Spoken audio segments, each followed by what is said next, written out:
going to have an impact where we're going to be standing at. So, I mean, let's look at what's in front of us, and anything that gets the department help, or any chance that we have to get the department assistance and help, I think we should be all over. When he says authorization, do we have to take a vote in the meeting tonight, or is that something more informal? Well, we can't take a vote during the workshop anyways, but. No, that's what I mean, but I mean during the actual meeting tonight is what I mean. I guess personally, I don't need a vote. It's up to the board. It should be documented someplace that the Right. board approved me going forward with it. Right. To keep me out of trouble. Well, let's keep everybody out of trouble. That's the way, That's right. that's the way we need to go. So that's why I was asking about the timeline, though, is for the SAFER grant, is we can, vote on it at our next meeting. Have everything in front of us and everything, and vote on the next meeting, still have plenty of time to, apply for the grant. So that shouldn't be no problem, When's our right? next meeting? 2 weeks. 18th. 18th. That's all right. So when you say you want everything in front of you, Two Tuesdays from now. Oh, I don't need the grant and everything, but. no, 23rd. just want to make sure I Thank you. understand what you're asking. Yeah. Yeah. We'll have a chance for for the board to, look at it some more and everything, and the town manager to go over it some more, and that way we'll have everything in place, so at our next meeting, we can just go through the formalization of voting to Yeah. authorize it. Hopefully I'll have it done then. So, But I know I am, for the workshop purposes, and just for you, as you're working on this, I think everyone is the same thing, is we're definitely in support of applying for it, Yes. and then we'll get together and take the next steps to figure out how we get the right people here. so, I think continue on. Very good. Thank you.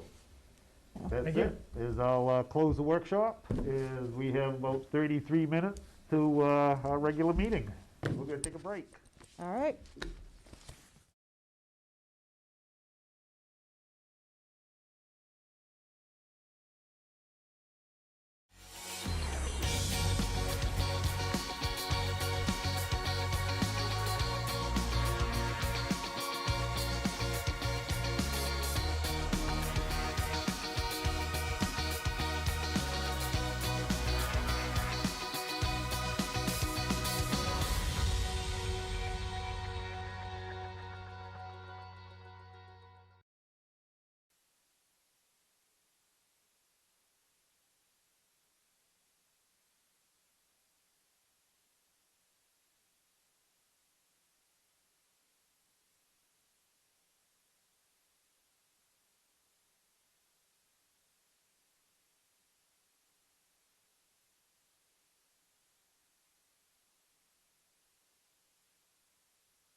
Blank. My goodness.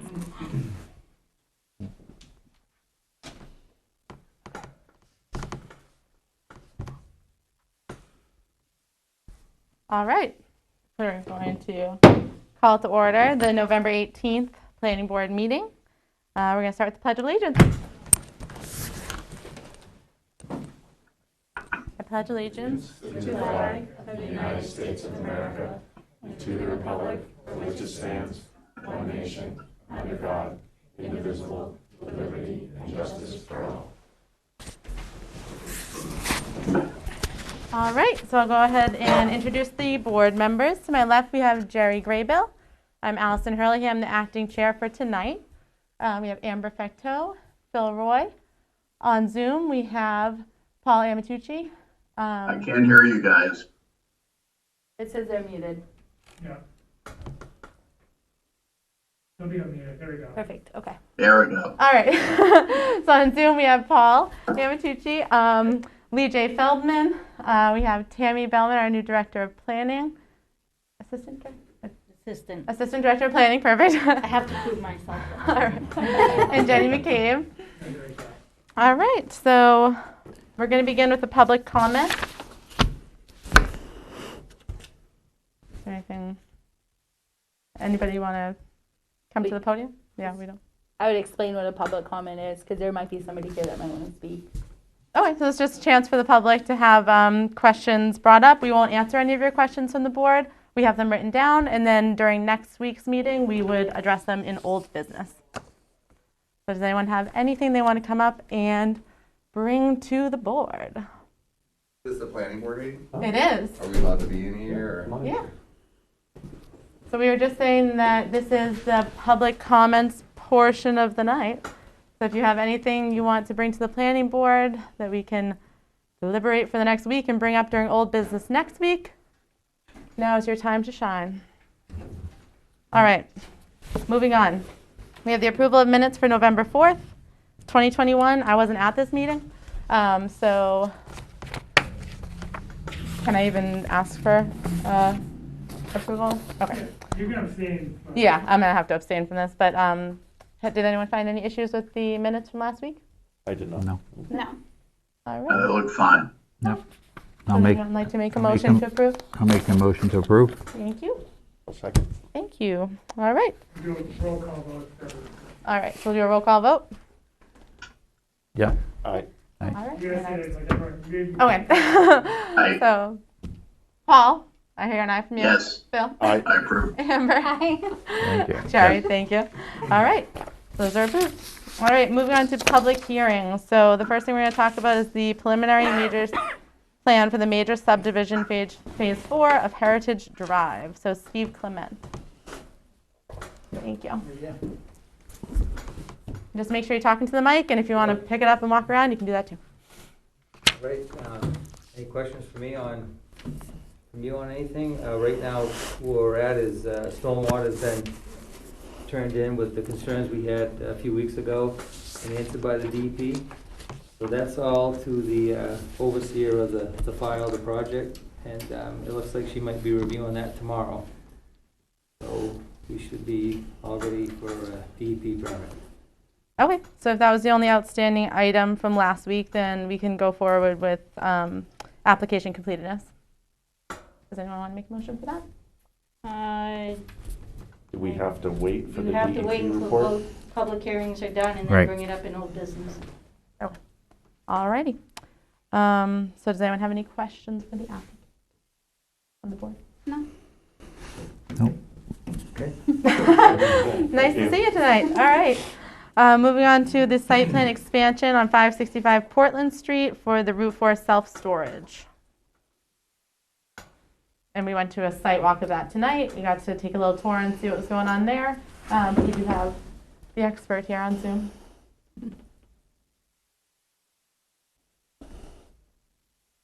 Oh, you're on Yeah, mute. I'm Oh. Neil Raposa with Civil Consultants, representing Ken Harrogate, the expansion of Route 4 self-storage.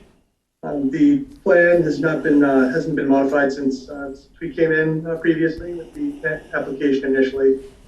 And as you said, we went out for the site walk today. I just kind of showed the lay of the land where that, where the initial building is going to be, close to the road there. Would you like me to pull up the plan, or do you just want to get that brief intro and let public comment come? Okay. Yeah. Do you want to pull up the plan or anything? Unless, does anybody in the audience need to see it? I've seen the plan, but I would like to ask a few questions. Okay. Okay. Yeah. Come on Yeah, up to go the up to the podium. podium, yep. Cheryl Dione, we own the abutting property on 4 Coffin Lane. And I have a question as to why they're using the private road to access this piece when it's all one big parcel and they have access off Route 4.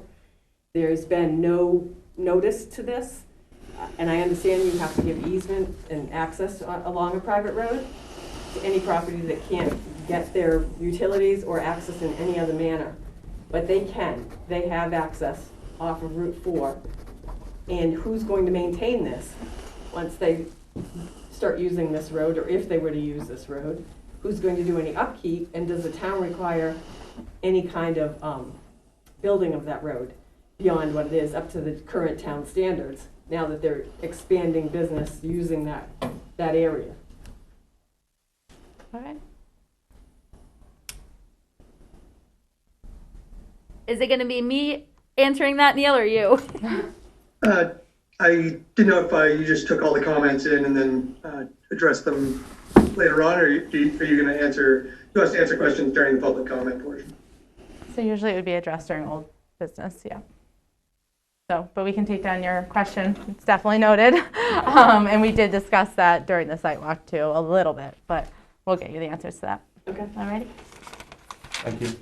And Mr. Chair, I think Mr. Briggs was here for the on Zoom for the phase 4. So I don't know if we're gonna give a chance for folks to do one last chance for the phase 4 public hearing, and you can close both. I know T. Briggs over there on Zoom, he had some comments for the phase 4 project. Oh, yeah. I've been in to see, good evening, I've been to see Tammy this week, and just noted that in phase 3, there's a cul-de-sac off Cider Barrel Lane, and the plan does not represent that as a hammerhead, which is actually what is on Cider Barrel Lane. So I didn't know if it was appropriate at this time, since there is a phase 4, that should be redrawn. Oh, we're talking about Heritage, the Clements project? Yep. Okay. All right, so that will be addressed in old business as well. So we're at phase 3. Okay. Thank you. All right, so we're going to close out the public hearings and move on to old business unless there's anything else from anyone. All right. So we're going to go over the preliminary plan of the major subdivision phase 4 of Heritage. And we're just looking for, so we can't do application completeness tonight for that. So the application found complete. So right now this is approval of the preliminary plan. Okay. So there was the one question of the applicant for the switch from the hammerhead to from the cul-de-sac that's shown on the plan to hammerhead. You can let the applicant speak on that. Okay. I know our planner has some comments on the plan as well. But before Mr. Clement speaks, I give an opportunity for the planner to speak. She has some comments, and then Steve can Perfect. address those comments. Yeah. All right. I have provided the board with copies of this, and I want to give it to Mr. Clement also. Both Lee J and I looked at the plans. Oh, sorry. Not used to videos here. Both Lee J and I looked at the plans for phase 4 of Heritage, and Lee J's finding is on the email that came in today that I just gave also to Mr. Clement.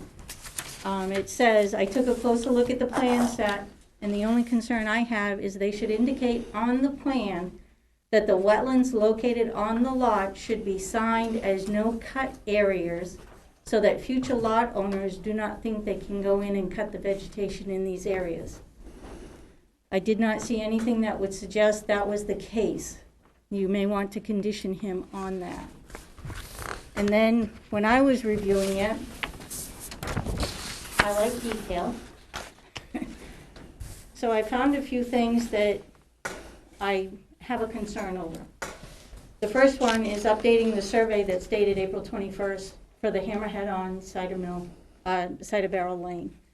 That would be one of the key things that would need to be done. The next thing is, question 22 is not answered, and it affects 22 and 23 on their application. They did not answer it, and I know he's trying to phase in phase 4. So we need to know how many lots are coming with phase A, phase B, and phase C. The Army Corps of Engineers authorization letter, it should be signed prior to the final or the start of construction, and you would need a copy of that for the file to make sure that we get it in a timely manner.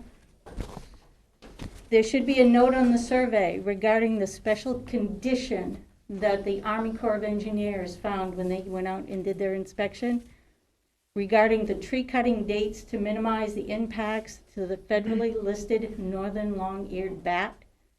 If we don't put that on that, animal lovers everywhere are going to be all over you. Number 4 should also be placed on the survey under in the general notes section from the Army Corps of Engineers. The compliance certification form, a return signed copy to the town within 90 days of completion. General permit work start notification form, return a signed copy to the town within 30 days of the start. This way Jen knows that it has started and everything's going on with it. The soils report. There's a note. I have all kinds of copies of this. There's a note with the alteration of wetlands may require a permit from Maine DEP. One has been applied for, and what is the status of it? This information was provided by Mr. Clement tonight, that they are possibly reviewing it come tomorrow. So that one is pretty much off the list. Would it be possible to establish drainage easements? I know you're putting in sub-filters to assist with the wetlands that's going to be filled in. But if you put in a drainage easement, there's 25 feet, actually 50 feet, 25 on each lot, side by side, where you could take 12.5 feet off each side and put in a nice easement, so you could take and do some drainage easement right there. And if you take and go on DEP's website, it'll actually give you the types of grasses that would be best to enable a better drainage area for that. And that way you'd also eliminate a lot of possible wet basements up there, which that would make your homeowners very happy. And the HOA, now, I've never done an HOA before. I've never, sat down and approved one or anything. But if you go to section 3, the road maintenance agreement, the second paragraph, starts off with the however. And then it goes, the lot owners who purchase lots agree to pay a yearly fee of $150 to the developer on the first of every month for his maintenance and upkeep of the roads. Yearly and every month are kind of confusing. I didn't know if you wanted to, that's just kind of a personal thing. I'm not sure if you wanted $150 a year. They don't pay me, they pay an association, it's distributed to the people that live in there. No one Right, pays me. but it says developer in the HOA. But I didn't know if it was a yearly fee of just $150, because then it says it's due on the first of the month. There's a new covenant all drafted for phase 4. Well, I thought, There's been modifications to things, changes and increases. okay, if you could just email me You over a want me to copy. answer these after up here? Because I got some questions myself. Can you actually come to the podium anyway, because Bobby can't hear you. Okay, Okay. I'll let you continue. Okay, there's just a couple more. Once the HOA is signed and recorded, at the Registry of Deeds, we'd need one for the file here, because that wouldn't come through the registry when we get our deeds every month. And the Maine DEP forested buffer, no disturbance, declaration of restrictions, that should be under the general notes and an approved signed copy to the town also. That's something that if Maine DEP is going to require that, if you have it on your notes, on your survey, anybody you have come in to do contracting work in there will know that they can't disturb that. And then the stormwater operation and maintenance program, the gentleman that you had do your report for you on stormwater, you might want to take and also refer to the Town of Berwick's land use ordinance, section 7.2 for conformance. That was something that Berwick has to now comply with. So, and those, like I said, that was my first review on it, so. Right, so a lot of these concerns you have, this is all gonna come in the DEP package on the buffers, everything's gonna be marked. Okay. There is maintenance, it's done through the association.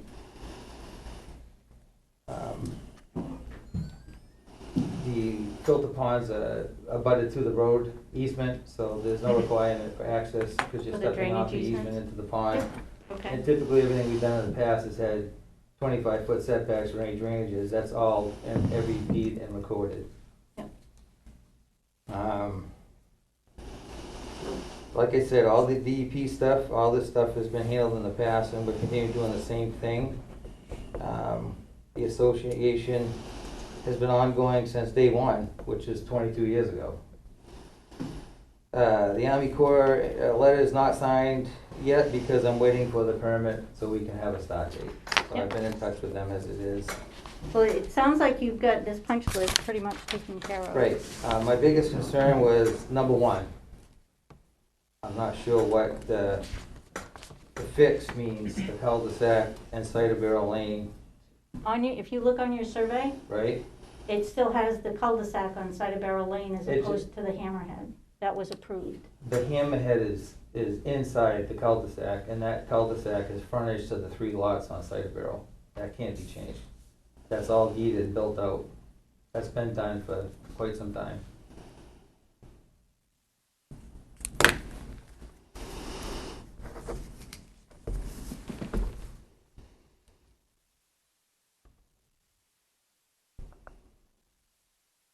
And another note is phase 1 and 2 were turned over in '07 to the town of Berwick, which we still maintain with the association. Phase 3 with Cider Barrels and Elmwood is still private. I still own that. But we've always had an ongoing association that takes care of everything in there. Yeah, but it was just the wording on it. Right. To go from yearly, Right. because somebody looking at it could say, oh, it's only $160 a Right, year, right. and And then the bat one. The agreement I made with the state is not to remove wood in those months of the restriction when you're dealing with the bats. And I don't have the exact months, I wanna say it's June and not- July. Yeah, I was gonna say, at first it was like April to October, I was like, wait a minute, so you're right. So that, all this stuff will be in the DEP. Your concerns are gonna be pretty much all Addressed in the CEP. to the DEP. And over time, we've modified the association, the covenants, and we just kind of tuned it in for more protection to the development and to the owners and to us personally. And sometimes it's concerns with people that come in, and then once they find out, it also protects them. Most everybody's on the same page. I do all the excavation in the project. DEP is aware of that. I've done it for 22 years in there, so there's nobody in there that should be doing anything except me, which makes it pretty simple with DEP when there's only dealing with one contractor. Right. As for wood cutting, it can happen pretty easy. Some people just in a day or two know that can happen. Crane shows up and, but we have pretty good guys and most everybody is on the same page with all this. The issues you have is when a house is sold and then something happens real quick before they're tuned into the covenants and what's going on in the project. Okay. I think that's pretty much it. So this will all be addressed with Your DEP. the package, and we will get you all the rest of the information and signed. So if there's any other questions with that? Did you see Lee J's? His was on the email. That was the first one I read for it. I didn't know if you wanted to make a comment on that. On the email. Yeah, the very top. Yeah, the only thing I'm suggesting there is that whether it's through deed restrictions or deed restriction, and in some cases I've seen where we're starting to see signage go up on trees along Right. wooded buffer areas and whatnot. That was, Where the wetlands are located on some of those lots, that those wetlands be noted as a no-cut area so that future landowners don't go in right. and cut trees. Not you. No, Steve, we, but, you know. that was one of the concerns, Lee J, that was answered, this past week. We've done that in the past. The trick is keeping the signs up over years. Right, Most right. people that are there are aware of that if they're in a butter. So, everything, as we start this project in the 3 phases we're gonna build it, as we do that, everything will be marked before it's conveyed. So that was addressed with the engineers and, the DEP engineer also for the file, that those will Okay. be marked. Then all I would suggest, Steve, as part of your final plan, is that we put a note on the plan Mhm. that indicates that those areas are no cut zones. Right, yeah, because we have both timber and vegetation, right? Yep, yep, Okay, thank you. yep, you're welcome, thank you. Anything else? I'm good. No, not for me. All right, thank you. Did they answer her question? Right. Different group. All right, After the preliminary board- plan. Yeah, approval of it. Approval, yeah. okay. All right, so it looks like all of these are going to be addressed in the final plan, but for the preliminary plan, we can go ahead and approve that that is complete. Anyone want to make a motion for that? Make a motion to approve? I'll second. Perfect, all right. So preliminary plan on Phase 4 of Heritage Drive is complete, thank you. Roll call. Oh, right, roll call, sorry. So, roll call, go ahead, Jerry. Yes. All right, I also want to approve. I'm a yes. Yes. And Paul? Yeah. All right. Sorry, I'm a little rusty. I missed last week's. All right. So next up, we have the site plan expansion for the Route 4 self-storage again. So we're just looking for application completeness today for that, right? Or is it preliminary plan again? Yeah, you just got, so you have I think the point of, it sounds like everything except for the road is straightforward.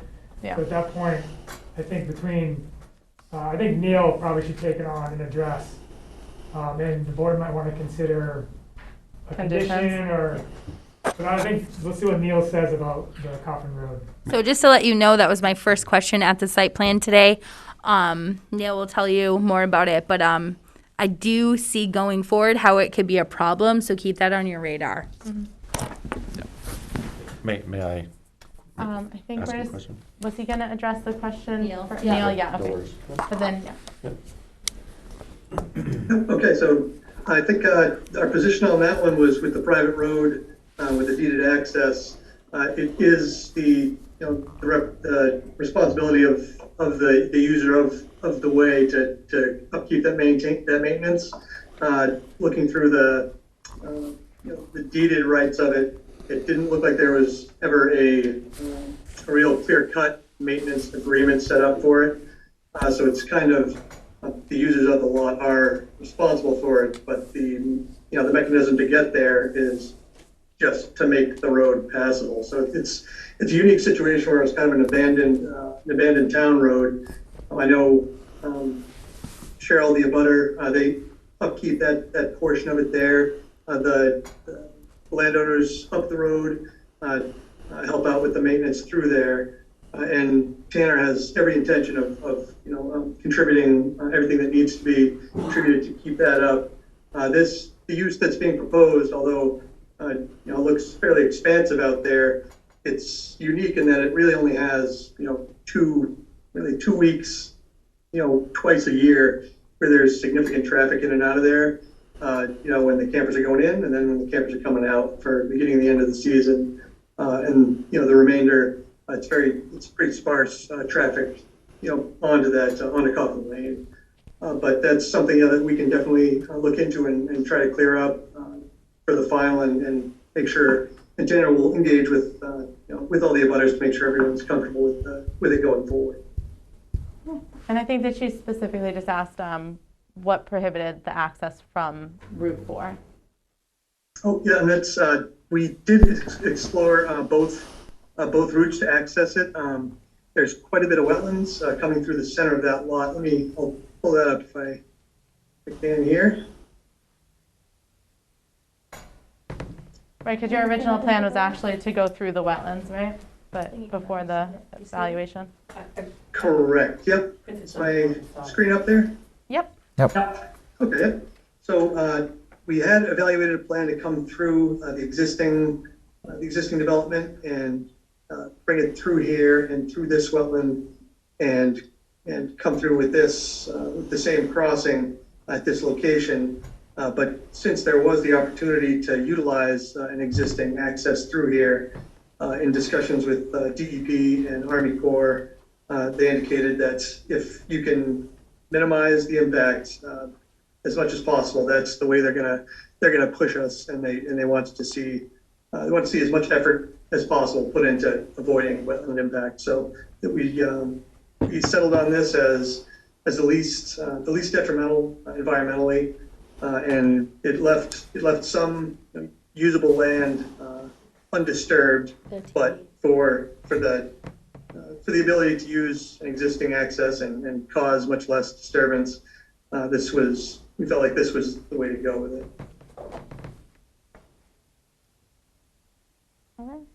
But it's still not impossible. So they haven't prohibited you from doing it? It's not against current land use ordinance or any regulations with the DEP or Army? Or to prevent us from going through the wetlands, is it protected wetlands or just they're hoping that you wouldn't? No, it's not protected wetlands. It's just if we fill this portion of it in to come across, it would kick us into a tier 1 where we get some review from Army Corps, and they indicated if there's a way to get away from doing that, that's what they want to see. It's not necessarily that it would be rejected, but they certainly want to. They look for the alternate in an analysis to try and see if there's avoidance and minimization that you can do for the wetland impact. And if we showed them something like this where we could get away from it, then this is generally what they push us to and what they want to see. So this is just what I came in with for. So you're saying the landowner would be like more willing to, talk about maintenance on the road that you guys are going with and disrupt the environment?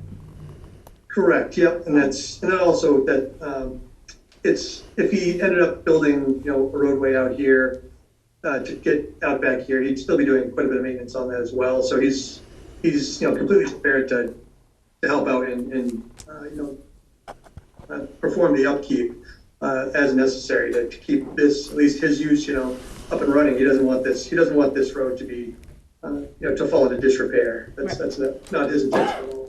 Okay, and Phil, you said you had a question? Yeah, just out of curiosity, I mean, it's clear that the road it makes the most sense for your proposal, but, in the interest of being neighborly and, with the current abutters, would you ever consider entering into a memorandum of agreement with them for road maintenance? The only reason I ask that, it's not direction, it's just a question, is, as a storage unit for heavy RVs and heavy boats and whatnot, that potential for that road to get beat up is pretty high. In the interest of how much money are you going to save by not having to go across the wetlands? Would you guys consider entering into a memorandum of agreement with the abutters? I think that's something that we definitely explore with the applicant. I don't think, like I said, I don't think he's opposed to having any kind of agreements for maintenance out here. It's something that he's definitely willing to look at. We just hadn't had anything trigger it for as far as what's required by the access in the deeded rights in there. Right. Yeah, I'll definitely bring that up. Thank you. Thanks. Madam Chairman? Lee-J? Yep, thank you. So a couple of things. Neil, on your survey that I have, it talks about a 25-foot right-of-way benefiting Lot C. Can you point out Lot C? I mean, so it seems as though based on the research you've done, there is an easement that exists for some sort of access somewhere, but I thought you ought to point out where Lot C is. The other thing I'd point out is, ironically, I'm doing an expansion of a self-storage facility up in Waterboro, not by Neil and his group, and not by this developer, totally separate. And up there, we had them, at the fire department's request, actually come in with an access road just about like this to access some back storage units that are being added in, because the existing storage units out front don't really allow for the maneuvering of emergency vehicles to get out back very easily. So if there's a way to make this work, it makes complete sense for that to happen, so that they're not trying to weave any emergency vehicles in and around and through storage facilities that are already constructed.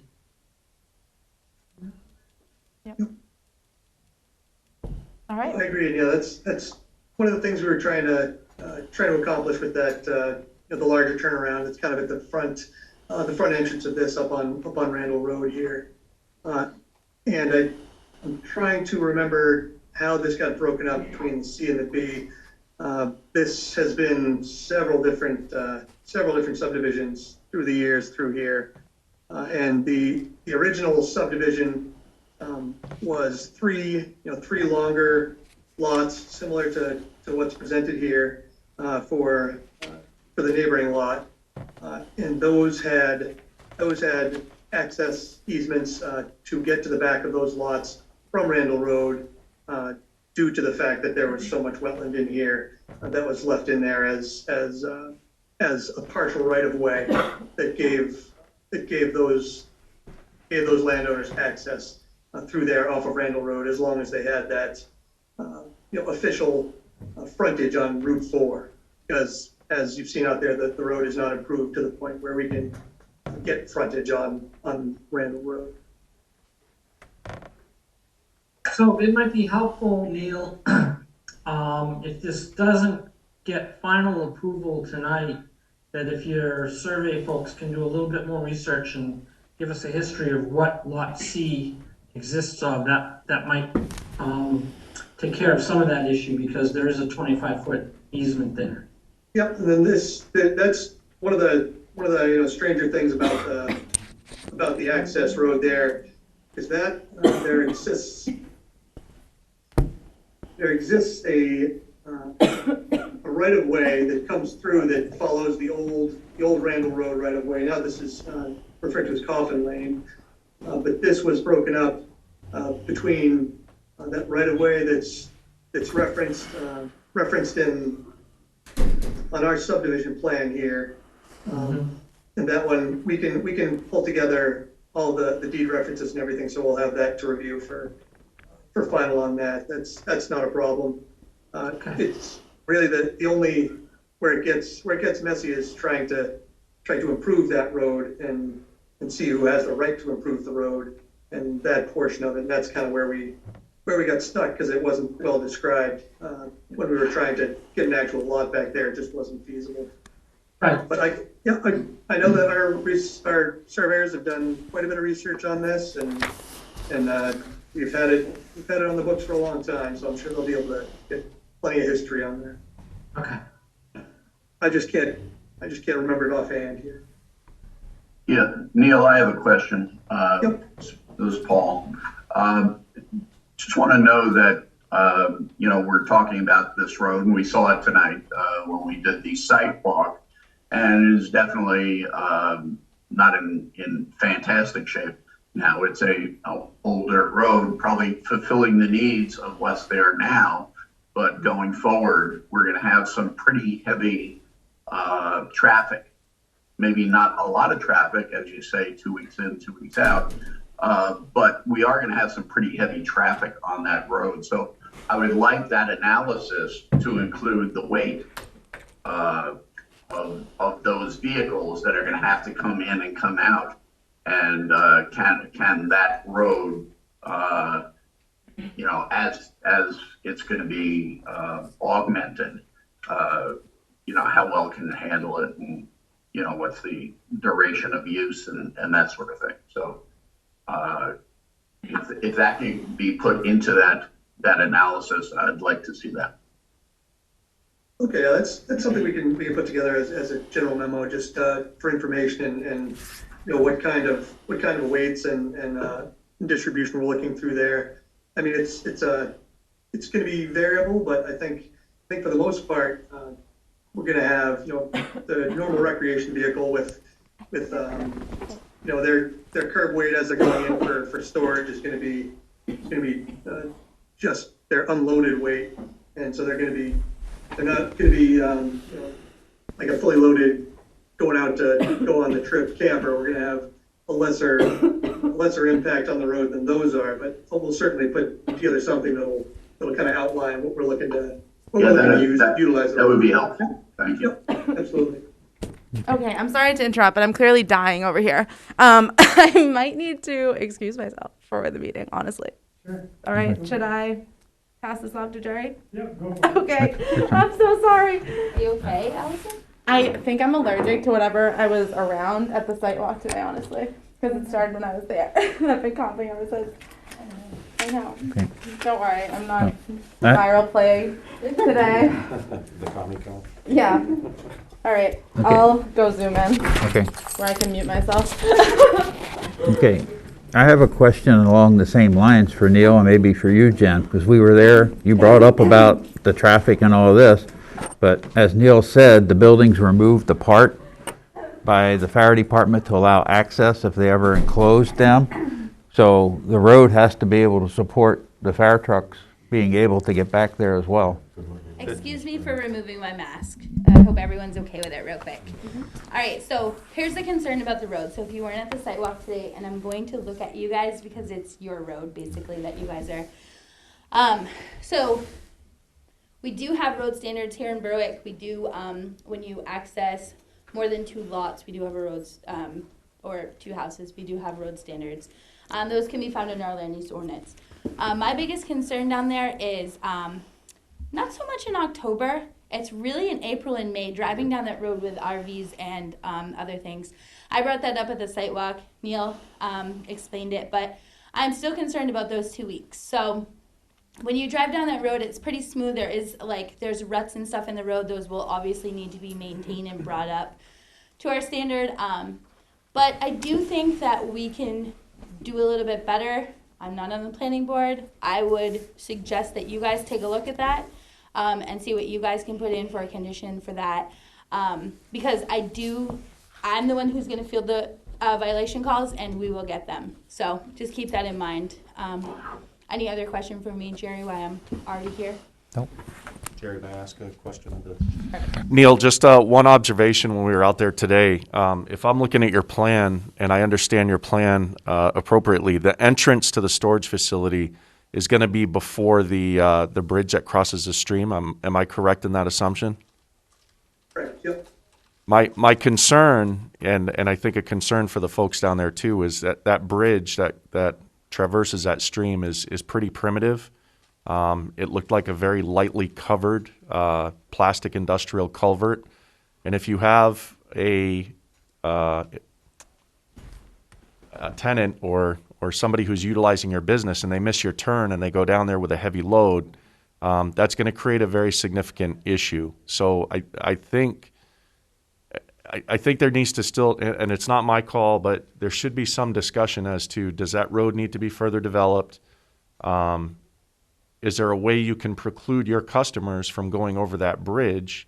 And if you can't, are you willing to invest in that infrastructure to improve it so we can assure that there's not going to be damage to the wetlands and to the river? Yeah, I'd say my inkling on that one would be the applicant would be more than happy to put a large sign or something that would be very, very obvious to prevent anyone from going down through there. I know that we had discussed whether or not he was going to be keeping clients just at the Route 4 location, and then having him pull them back and get them set in those units. So I'd have to double check with him to make sure that he would even be allowing the RVs to, the clients to bring their RVs back there themselves. I'll have to clear that up before I make a final, determination on that one. Right. My concern is I've had, absence of thought moments where I've been exceptionally human and gone through a sign. And the people that live at the end of that road, if they can't access their homes because the bridge is out, that's going to get ugly really quick. So if we can come up with a plan to address that before it becomes a problem, I think people are going to be a lot more amenable to the plan and a quicker approval for you guys. And I know. Lee J has something. Yeah. Yeah. Go ahead, Lee J. Sorry, I didn't want to totally interrupt, but I think one way that we can address the issue, Neil, is that to get a couple of core borings done and tell us what the compaction rates are out there and comparing to any of the local street standards or gravel road standards that we may have for weight compaction, and make sure that, safety equipment and other types of heavy vehicles are able to transverse that road even during the springtime. So maybe just a couple of core borings in that area to tell us what the compaction rates are. Yeah, I think it's something we can explore out there. Yep. And I just want to note again that the vehicles that are going to be brought in, they're going to be, domestic vehicles. It's going to be, the RVs and things like that. So it could be something like a vehicle that someone who lives on this road at the end of the road would have. So I completely understand the concern for it. I don't think that the volume of things that are going to go down that road inadvertently would be that much to be concerned about with regard to the disrepair of the culvert. But I think that's something we can discuss with the applicant to make sure we get that addressed for all the homeowners in the area. Should that be a condition, or can we make that a condition? Well, you'd also have the construction vehicles that are going in and out while this is being built. They're going to be heavy, and the road maintenance is going to have to be brought back up to the standard that it is now or better, like we've talked about on other projects as well. And I think that's. I was gonna say, I would think that that might be a condition you wanna hold in your back pocket, until we're ready to actually get this thing approved, but I think that some of that is gonna be based on, again, whatever the compaction rates are, and if they have to bring it up to a certain standard for us, prior to, opening that location up. In addition to that, would you guys be willing to have an engineer evaluate that bridge and culvert?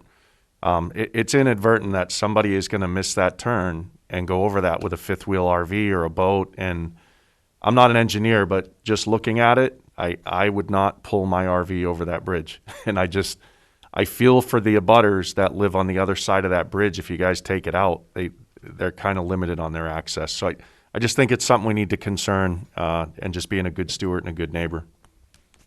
Yeah, no, that's absolutely something we can do. We can put together an analysis and an evaluation of that crossing and the associated material on either side of that river there. Yep. Okay. Anything else on 565 Portland Street? Site expansion plan? From the board, public? Okay. There's no approval tonight, right? Right. Right. So, No, I recommend that what you do is actually just, take an action on it by making a tabling motion and table it until we're ready to hear it again. okay. So we'll table this till, the next meeting? When we can Can you discuss. have that information, Neil, by next meeting? Yeah, we can have that information. If it comes to the point, I believe we can get all the information except for the core borings, which would probably end up being a condition. Everything else we can get. Yep. Okay. So then we'll close old business. We'll now open it up to any new business. You made a motion to table it, you're gonna have a second and a vote? Okay. I will second that motion. Okay. Vote. Aye? Aye. Paul? Aye, okay. 4-0. Okay, new business?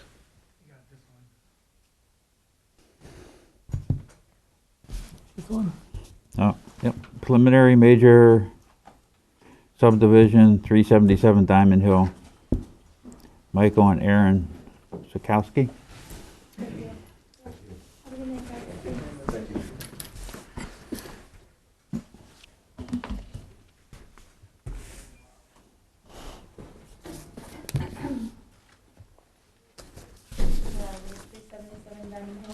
Yep.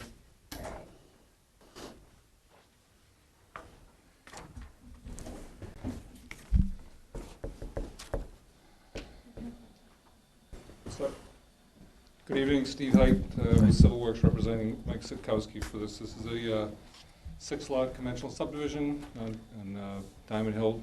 It's a 21-acre parcel.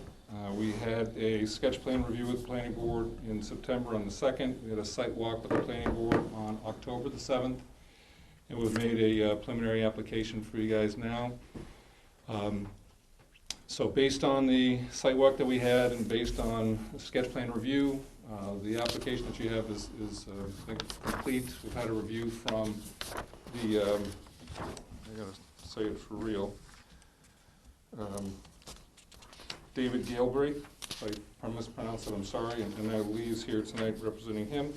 We did get those comments as well, and essentially it's a conventional lot subdivision, 2 acres in size and larger. Mr. Sitkowski is going to be keeping the last lot, lot number 4, and we've also provided the passive open space that we had talked about with the planning board, both the sketch as well as the planning, the site walk, and that's shown on the drawing as well. Does this come out? It does. Just for clarity, so this is the open space passive area that we had talked about. We dedicated that set aside. This whole lot would be Mike's lot, lot number 4, and then the additional subdivision lots. There is no wetland impact. There's no wetland buffer impacts. It's coming off the existing driveway. That's the roadway that's out here now would be an extension of that to a cul-de-sac, and then the drainage associated with that would be mitigated on site as well, with basically type of soil filters, both in the cul-de-sac and along the driveways, along the roadway. And that's really it. We have had test pits done. Soil scientists, you have those in there as well, so each of the lots have the appropriate soils for septics.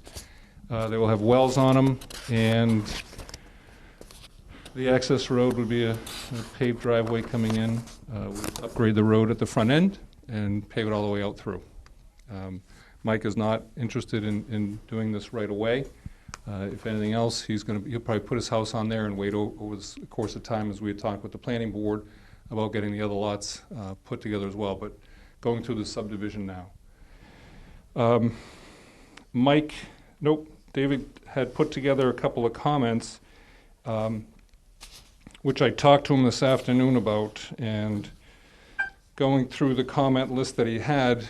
Lee, would you like me to just read through those real quick, or would you like to address those first, or? Excuse me, well, why don't you go ahead and address those? Okay, certainly. I have 2 additional comments that he did not pick up on, which is fine. That's why we have all kinds of eyes looking at stuff. Sure. But why don't you go ahead and go through those comments of his and how you and he recommended to address those. Yep. And I have those responses too. I'll give to the board as well. Actually, let me do that first.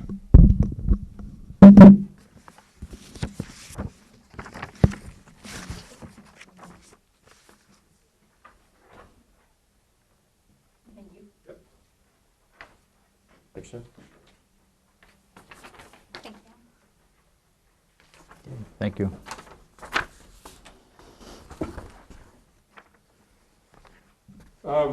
So one of the comments from David was about some plan inconsistencies, about making sure that the open space words and the lot itself was identified on all the plans and the plan set. They actually are, but would make it more clear on the plans themselves, not a big deal. The HOA documents, making sure it's going to be a privately owned and maintained road, basically a road maintenance agreement. That's not a problem. We would be submitting that for the final anyways. That's standard, not a big deal. His question was relative to the open space, and as we had talked with the planning board, as well as in the sidewalk, that would be passive recreation. The entire area is a mowed field as it is now and would be maintained as such. He was questioning the lot number 4, the size of such, and I think we had talked about before, you can get more than 6 lots on this 20 acres, 21 acres. Mike has no intention of doing that, so that remaining parcel is his lot. So that lot 4 would be his. The well water, the question was, I think it was relative to the reports that had come up from both the previous one in the 80s and the recent one, the background arsenic levels that are in the soils.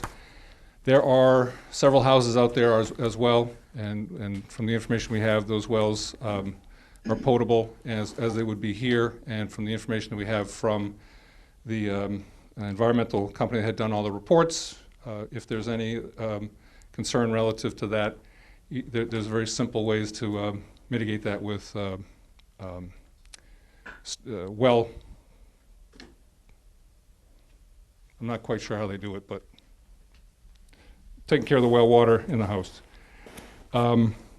Inland fisheries and wildlife, we don't meet the thresholds for this going out to inland fisheries, but we do have in your package, we did look at all the information, and there are none in the area. There's no impacts for or identified on this lot as well. So we don't have any inland fisheries to address. And he had asked about the cluster subdivision design. So the answer was no, because he really wanted to have a very expansive feel to these and make them big lots, and that's what he's going to have for these. So those were the comments that David had, and I talked to him about those, and that's the response that you have there in front of you now. And Lee, you had additional? Yeah, just 2 minor comments. I'd like to see on the plans next time, 100-foot radius around the septic system location test pits so that we know that the well locations can fit on those lots and be outside the 100-foot distance, which is required by state law for separation. Yeah, yeah. So what we typically do there, Lee, is we actually show a proposed well radius on the lot. So, right. And I don't see that on this plan set, so that's what I'm saying. Yep, we'll do that. Let's get that put on there. And the only other thing was, depending on where Mr. Sikowski is looking to put his house, on lot 4, you're showing 2 building envelopes. Yes. And I would suggest that if he's not planning on putting the house on the back side where the parcel is noted with a rock pile area, I would take that building envelope off of there so it's not an insinuation that a second house could go on there. Yeah, we can do that. That's not a problem. That's a good idea. Okay. Yeah, thank you. That's all I had.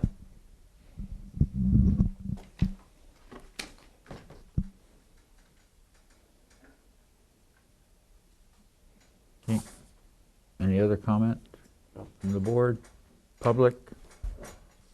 I got a comment. Okay. Can you start? I got holding up, please.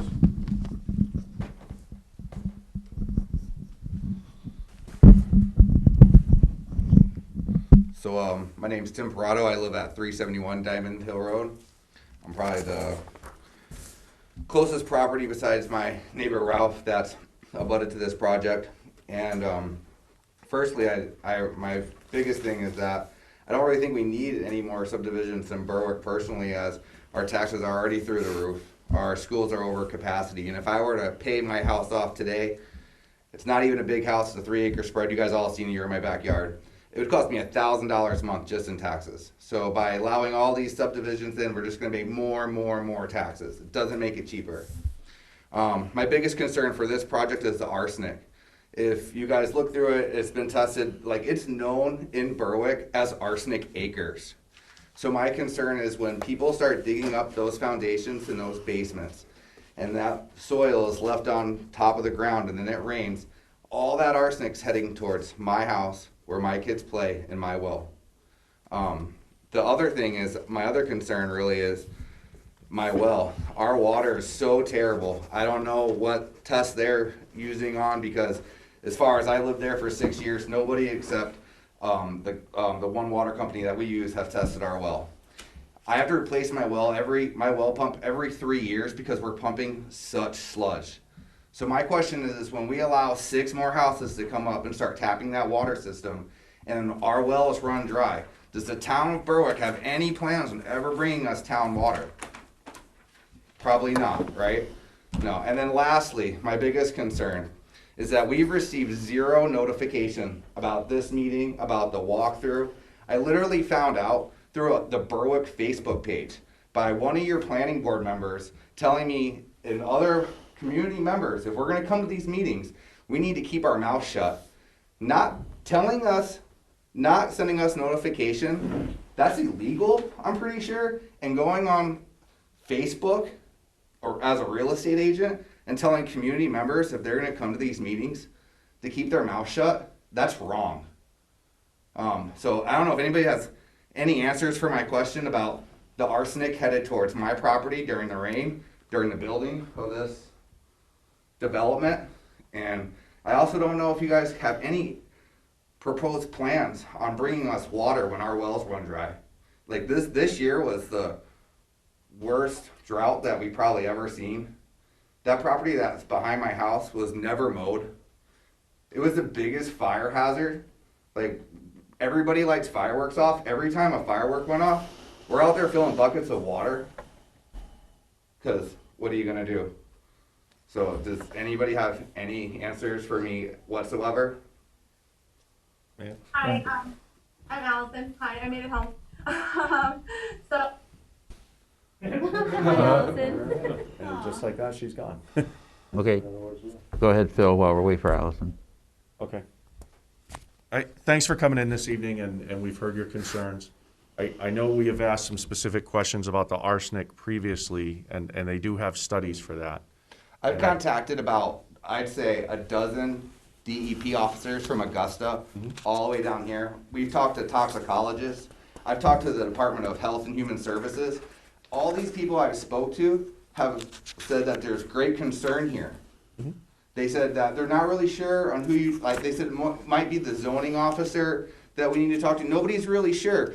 And the toxicologist said, well, this is what you need to do, sir. We're going to take some samples of your property, and then we'll wait till after the project's done. We're going to take some more samples. And then, if there's any problems, you could take them to court. Well, you know, the problem is that I don't want to have the problem in the first place. I don't want where there's a lot of kids that live abutted to this area. And so when we start unearthing toxic amounts of arsenic, I mean, look at the paperwork, you have it. The arsenic levels are through the roof. That's going to be bad. And another concern is when I bought my property, even my neighbor Ralph, the newest house that was just built there, nobody's telling him about this arsenic. I found out when I came to pay my taxes that I got like a little bit of a tax break because of the arsenic. And then my neighbor came up to me and he was like, hey man, I noticed you planted a really big vegetable garden. And I was like, yeah, I did, man. Potatoes, carrots, onions. He's like, wow, you can't eat any of that because it's toxic.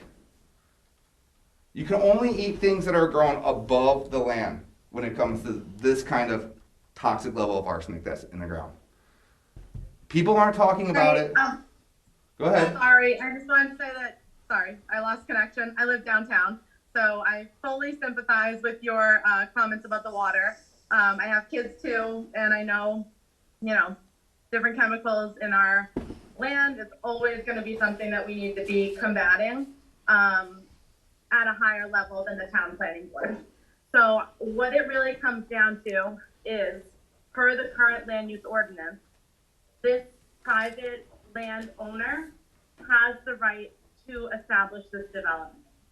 I support you 100% in what you're saying about the arsenic, and I think that's absolutely terrible that the realtors that are selling these parcels to you, possibly, didn't do their due diligence that they're required to do by law and tell you about the arsenic that was in your So legal action, of course, could be taken from whoever sold you your property if they were aware of the arsenic.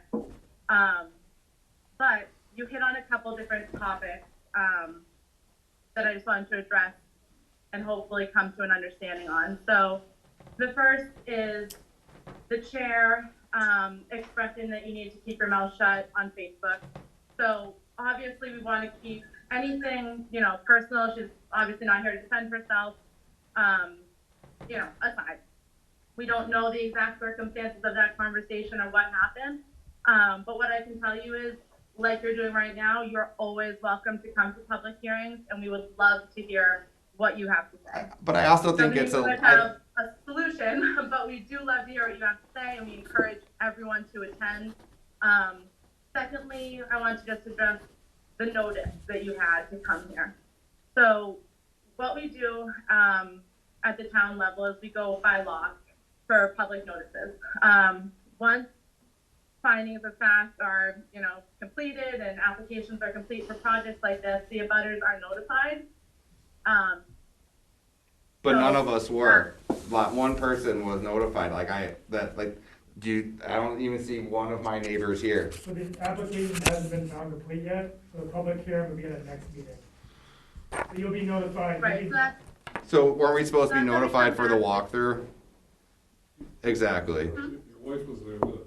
Yes, because you were in my backyard. We obviously knew what was going on. And we are actually, what I actually said is that we were notified, but only via the Berwick Facebook page. We're supposed to receive a letter in the mail, not have to go on Facebook, and then be harassed and bullied by a real estate agent that happens to be a planning board member. That's just, it's all, whatever it is, it's not right. You don't need to go around and around with it. You've heard what I said. I believe by law I'm supposed to receive a piece of letter in the mail like the rest of my neighbors, and we haven't received any. So that would occur after the application complete, because we don't want to make people concerned about something that may not fall under our current land use ordinance. So say somebody submits an application. I live downtown. Say I want to have a farm of cows in my backyard. So I go to the town hall and I pay my fee and I submit my complete application, and we as a planning board inform you that per the current land use ordinance, which is democratically voted on by our town, I am not allowed to have a farm of cows downtown. So we're not going to go and tell all of my neighbors that I wanted to have a farm of cows downtown, because I can't put it there, regardless. So once the application is complete, which is what we're working on now with this project, that is when we would move on, because that's our job as the planning Okay, so board, is just to tell we're not people- supposed to be notified for the walkthrough? It doesn't even matter. This isn't even, you guys have all heard what I said. At the planning board meetings, if you watch them on TV, the last planning board meeting, or possibly the one before that, was when we actually planned the walkthrough, which is open to the public. Right. Can I have that my is concerns where about we the don't find arsenic it. That's and the running out of water addressed? May I? Go ahead, Phil. I would love to hear what the town's plan is for the water. That's also about the planning board. That would be something that would need to be voted on by Talking about the two town. different water sources. Yeah. She's talking about public water, you're talking about private wells. You guys are not talking about this. Well, I'm talking about when our wells run dry. Yeah, Does but- the town of Berwick have any Could- plan could to I- bring us? Could I have an opportunity to public address water? your concerns, sir? Yes. I really appreciate you coming before the town board and bringing these important issues to light. It's my understanding, having reviewed the plan, that the developer and the landowner himself, who's choosing to live on that land, he's purchased that land legally, he is electing to live there himself and drink off the well water that he's putting in. So he's got a lot of skin in the game, and he is legally within his right to develop the land that he has bought. Oh, yeah, and I that's- agree with you. Okay, may I finish, sir? Yep. Okay. So the study that they have given us about the arsenic, based on the construction methods, based on the way they're drilling the well, based on everything, it meets current DEP and state and federal requirements. So as far as the board is concerned, that passes muster. I empathize with you, sir, and I empathize with your position. you know, I wouldn't want to live next to a place that had arsenic, but I would say this gentleman has bought the land and is willing to, if you consider it a hazard himself and hazard his family. That tells me that he's done his research adequately. I wouldn't go raise my kids somewhere where it's going to be an issue that would harm my children. Additionally, I would encourage you to do a little research about how wells work. I empathize with you. My well ran dry. I live in Berwick last year. I had to spend tens of thousands of dollars to drill a new well. And the aquifers and the way the aquifers work, none of those houses are going to be on the same aquifer necessarily. Some of them are going to get pounded down deeper. Some of them are shallower. Some of them are going to have to hydrofrac. There are different tables of water. So it's a little naive to assume, and I mean you no insult, but it's naive to assume that they haven't done their due diligence when they have, and they have provided the documentation to the town. And I empathize with your position. The other issue that I would like to address this evening, and you brought it up, and I appreciate you coming and bringing that important topic up, is the use of social media. I really believe that social media can be used as a positive tool, and I believe it can be used to a detriment. We have people that are dedicated volunteers in this town, and they've put a lot of time into putting a lot of information out through their own doing. The flip side of that is you can use social media to your own detriment, and I'm not going to make that call. That's not for me to say. The problem with social media is it gives everybody a voice. All right, anybody can go on there and espouse an opinion, whether it's based in fact, whether it's garbage or whatever. But what it comes down to is if you can't handle the heat, get out of the kitchen. And unfortunately, we've had folks in the community, rather than come in here and be part of the process of this town, have decided to, be insightful on social media. And I read it. I think it's comical, honestly, but I'm not going to engage. I find that I'm above that. I have reached out to the town manager and I've asked him, because we don't currently have a social media policy. That's part of the problem.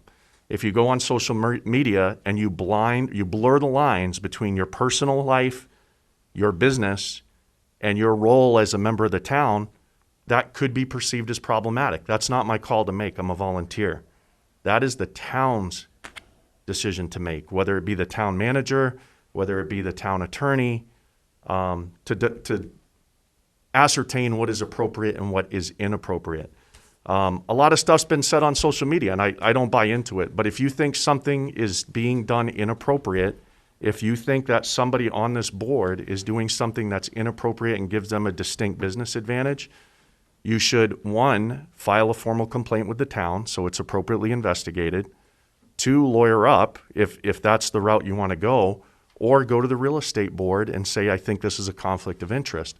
But all this nonsense, and for the people watching from home, to go online, freedom of speech. I served my country for 24 years to fight for your freedom of speech, and I encourage you to do so. But the mudslinging and all the nonsense, just cut it out. Let's all be adults. Let's all come to the table, talk like adults, and do things for the town. That's why I'm here. I want this town to be better. And I empathize with you, sir. At the end of the day, the gentleman has purchased the land. He's going through the appropriate channels to develop his land. And I hear you. And if you disagree with the scientific study that was done on his own land that he intends to live on and drink the well water, if you feel that incensed and that passionate about it, get another study to conflict that one.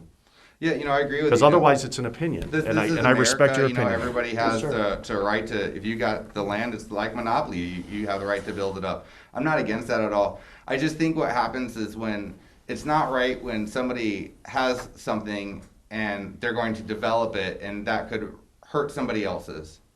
I have yet to hear any answers to the question that I asked about the arsenic being unearthed and what happens when it rains, when they're digging up these foundations or these basements. Will the land be, when the earth is dug up to put these basements in, is it removed from the property at the time and then brought back later, or do they just leave it sit there and then every time it rains, it just gets pushed towards my property? So I believe when you originally came for your permitting, we asked those very questions, and you did answer them to my satisfaction and to the rest of the board's satisfaction. And we did receive an environmental study that said that their construction methods and their plan to develop that area would not if I'm not mistaken, I believe the verbiage was, would not pose an immediate health issue to the people residing there or anyone around them. James, am I correct in that assumption? Do you have that paperwork? That would be correct. Okay. That is from the people that they hired to evaluate the hazard on the land that he is choosing to live on. To me, that says a lot, because if I'm going to put my family I mean, think about, do you have children? I do. I have two. If you were going to develop a piece of land, would you knowingly develop a piece of land and drink the water from the ground that would poison your children? I mean, I would have to say that he probably didn't know like the rest of us. He just You know, did you know when you bought that land what you were buying, or did you find out like the rest of us? No, actually, to be honest, the first time we found out is we came into the town hall for a preliminary, informal meeting with Mr. Bellissimo, and he pulled out old paperwork. Was it after you purchased it? It was after I purchased the Same. property. That seems to be the nasty character that goes on with unfortunately, this piece of land. At that point, I'm stuck in a rock and a hard place. Just like I was, just like everybody was. Paid a lot of cash for a lot of land. I was stuck in a situation. He brought forth the information to us, and immediately I said, what's my course of action? Am I going to get an attorney? Am I going to go talk to an attorney? You know, it wasn't disclosed to me. You know, that's illegal. What do I do? And the attorney says, yes, you have a bulletproof case to go back and sue the person you bought the land from. It's going to take you years and years and years. And the attorney suggested that I look into the testing.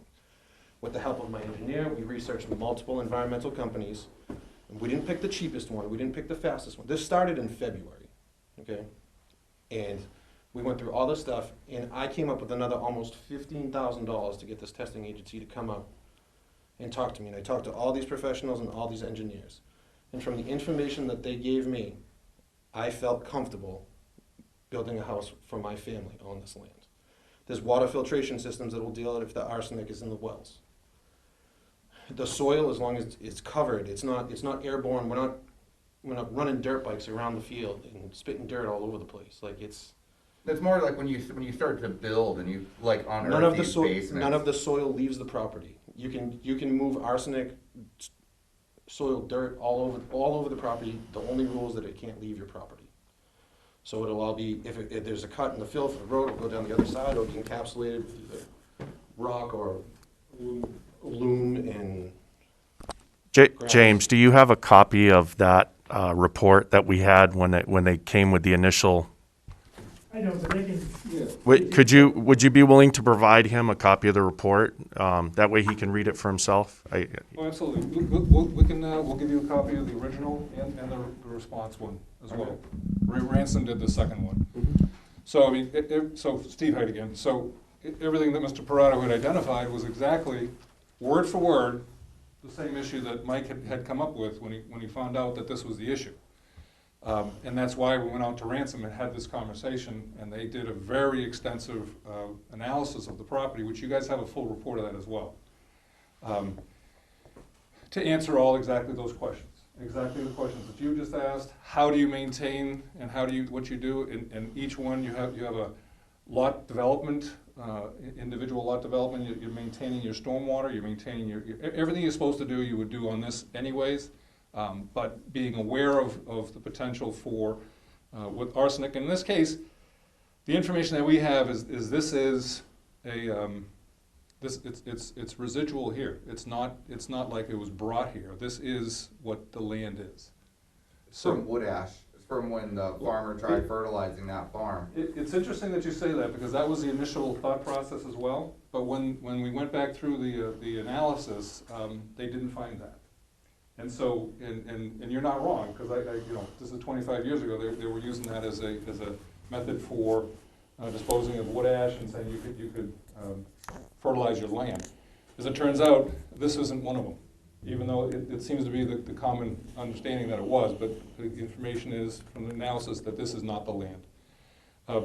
So I know that was the initial conversation that Jim had brought up when we first we came to talk to him. We followed up with that. Mike would not be following through with the subdivision if he wasn't comfortable that everything he's done and everything he can do is someplace that he can actually live with his family. Can I ask a question? Yeah. So you guys are developing the land, you're putting the lots in, you're putting the houses, you're digging the wells. Yep. When you go to pull your water test, because they are required to, for CO on every single lot for every single house, just so you know, if those fail, whose responsibility is it to put in the water system, filtration system? Is it going to be the developer, or is that a condition of the new homeowner? Because Yeah, you can, but it's not a yes or no answer. But most Okay. typically, it's the developer's responsibility to provide a potable water source. great. Exactly, yeah, that's what I was gonna say. He basically answered what I was gonna say. Yeah. I will most likely be building the houses, and I will be getting the CO, and will get the water test done. Okay, yeah, because it won't pass, so you wouldn't be able to get a certificate of occupancy anyway. And I would hate to see a new buyer coming in, building a house, they're already in it for a lot anyway. Yeah. And then have at the end of their building process to find out. My other question to you is, when you sell these lots, are you going to, well, you have to disclose, right, that there's arsenic? Absolutely. Oh, And absolutely. you will be doing that going The forward. last thing that I wanna do through this entire process is to have the same thing happen to someone that happened to myself and Tim and the Youngs who bought the other house over there. Great. Yeah. That's not my intentions by any means. Good question. Most typically, if he's building a house, he gets a CO, the CO has to have a potable water source, and if it requires that same type of, Someone walked out the filtration. door. Okay, gotcha. Yeah, okay. All right. Yeah, no, that's good, thank you. Yep. Any more discussion? Lee J, did you have anything? I've been listening a lot. I was actually reading the ransom report again while you folks were talking. The only thing that I would think could still be of concern would be that as part of the erosion control plan, or one of the final conditions of approval may be to have ransom prepare some sort of recommended controls to make sure that that soil does not leave the site of each one of those individual home lots. Because you know how it goes. When a contractor gets out on the site and they're going wild, they're not always reading the notes on the plans. And two, they're gonna fill up a dump truck, and if it means taking material off the site, they're just gonna take it and dump it somewhere. And I think that there needs to be certain precautions made aware of, that every single one of those sites needs to have some sort of protection granted that that material won't leave the site and remains in place during construction. So, I mean, I can think more about that. I can do some of my own research.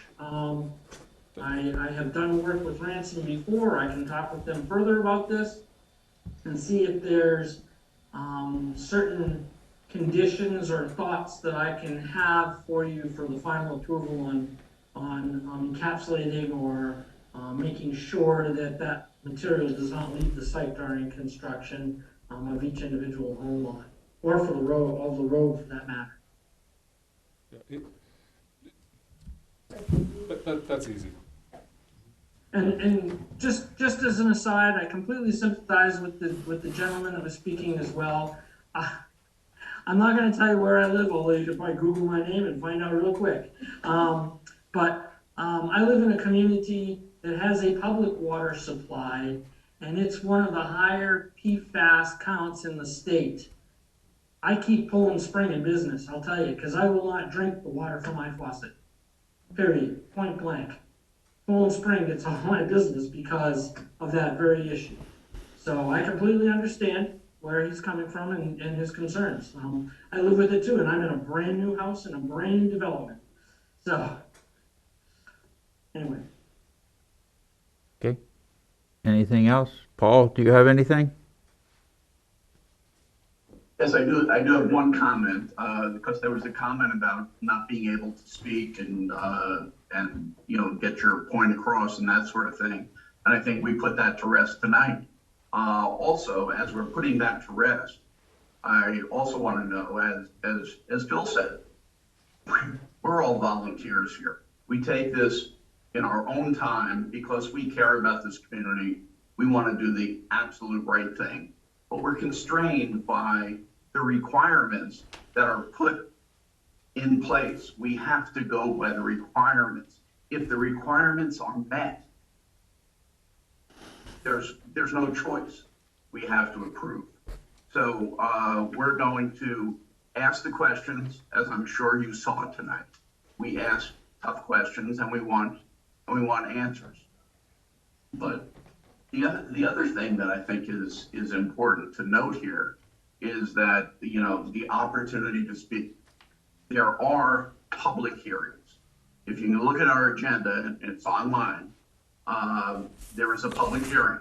This was not a public hearing on this site tonight, but we heard the comments anyway. That was because it was a sore wound. We heard it. But typically, if there is someone who wants to make a public comment about something that's still in review and not ready for a public comment, we don't hear it. Those are the rules. We have to go by our rules. So, you know, we all feel very strongly about the issues of homeowners, and we always want all of them addressed to as much satisfaction as possible for the homeowner. And yet we're constrained by what the comprehensive plan says and what our position is. So that's about all I gotta say. I think it's just important to add, Paul, that comprehensive plan is voted on by the town. So that's where you ultimately have, like, your ultimate voice heard. Make sure you're going to every town election. Okay. Anything else from anybody? Yeah, anytime that somebody has a concern too, and I want you to know this, we're open, come talk to us, call us. We'd be glad to. I'm the code enforcement officer. I would love to talk all day long about this with you. Just come in, call me, and we can have a conversation. Don't feel like this is your only platform. It's not. We're open Monday through Thursday. I answer the phone on Fridays and Saturdays sometimes. So call me if you have a concern and we can talk about it. And to back that up, just if you have a concern about something that's going on in the town, come and talk to these folks. That's what they're here for. That's what they get paid for. The nonsense that's going on social media, it's out of hand. It really is. And there are opinions out there that are being espoused by people they're valid opinions. But you know what? You can be an armchair keyboard ninja, sit at home and throw flame at people. And you know what? Some of those opinions, I'm like, hey man, that guy's got a point. Come before the board, get your point heard. Being a social justice warrior on the internet is not going to get you anywhere. Okay. Anything else? The platform is the planning board, but it's also the select board. They can hear you. They kind of have more say, just to let you know. Okay. Anything else? Nothing for me. Where do we stand on this, James? I think at this point, it'll be preliminary approval, and we can set the public hearing on a slightly different note. We may or may not meet on the 16th, so the next hearing opportunity will be December 2nd. So does that work for? James, would that be a conditional with the caveat of the recovery of anything that's excavated? I know that was brought up this evening, but does that need to be added as a condition? Or should it be? I think it could be noted as a point of interest in terms of final conditions of approval. This is just preliminary approval. This is So you preliminary. could have more at the final. No, it's fine. No, it's fine. It's basically to find the application complete, correct? Yes. Preliminary. And to set the date of the public hearing. Yeah. Great. Thank you. Yes. Okay. So we'll need I'll make a motion that we find the application complete. I will second. Okay, roll call, Paul, Yes. Bill, Yes. Yes. Amber, look, and Allison, Yes. and yes from me, so that's 5-0 for preliminary approval. Yep. and the date of your public hearing? James, were you suggesting it was gonna be December 2nd? Yep, December Do 2nd. you have enough time? Do you have enough time to advertise? No, we don't.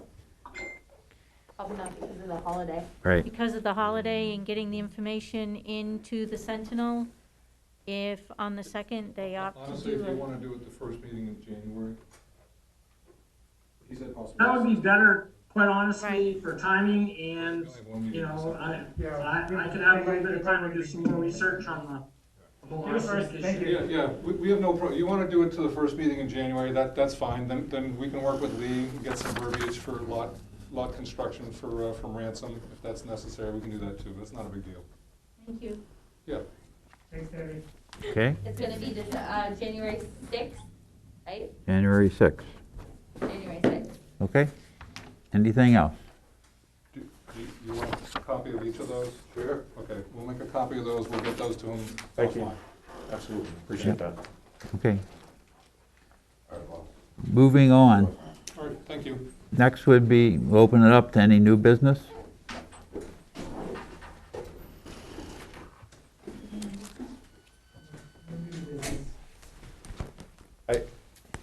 I know it's already been brought up, but should we develop a social media policy for Yeah, our volunteers and paid personnel? And I think So Just- staff has one, we do have one. staff does. yeah, staff, and then I'd have to take a look at it if it applies to boards, but I think what would be great to do is, we can hold a joint meeting with the select board, planning board, and Vision Berwick. Talk about social media, how we want to amplify our messages and what we want to message, and I'll get working on that. I'll take a look at the policy and see what applies to boards. Thank you. Yep. Sure. That's good. Anything else for new business? I do have, Excuse me, sorry. Yep. Thanks, guys. Thank you.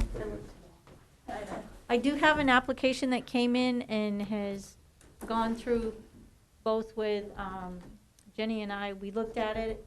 It's for a conditional use. So I wanted to give you the information tonight, and I will also email it to you Okay. on Monday for the December 2nd meeting. All righty, so that you can take a look at it at that meeting, but you'll have it in time to be able to take and review it. So I have hard copies here for you. Okay. Yeah.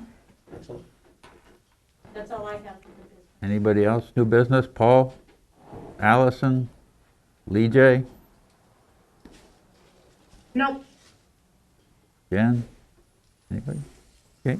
If there's no further questions or comments from the esteemed Burgess Meeting Room in the depths of the Berwick Town Hall, I'd like to make a motion. No, you need No. to do your second public comment. Sorry. We gotta do second public comment first. Information. I was too eager. That's all right. Are you a patriot? You're out loud. Yeah. There's a game on. Well, So you want to open up the second public? open up the second public comment session. Is there nobody online, right? Nope. Anything from here? Everybody's on, so we'll close the public comment informational items. So I just have one, I guess it could have been. Okay, You guys should vote if you, well, you can make this discussion if you want to meet December 16th. In your bylaws, it's no. If you want to meet the 16th, then you would vote to meet on the 16th. But I would recommend to take the day off, so. that's not our next meeting, right? The next meeting's the 2nd. Yeah, it's the 16th. I feel like you guys talked about it last meeting. Didn't they decide they were going to? No, just the thing, and then Oh, a couple just of the thing, things. okay. All right. But you Okay. can also kick the can down the road and decide in the 2nd as well, so. That's Do we totally fine. want to, Decide on the second when the board chair's here. okay. Let's move it to the 2nd. We'll discuss it on the 2nd as to whether or not we meet the 16th. Okay, any other informational items? Jen? Lee J, Paul? All set, thank you. Okay, now Phil. I already did it, so just move to adjourn. Okay.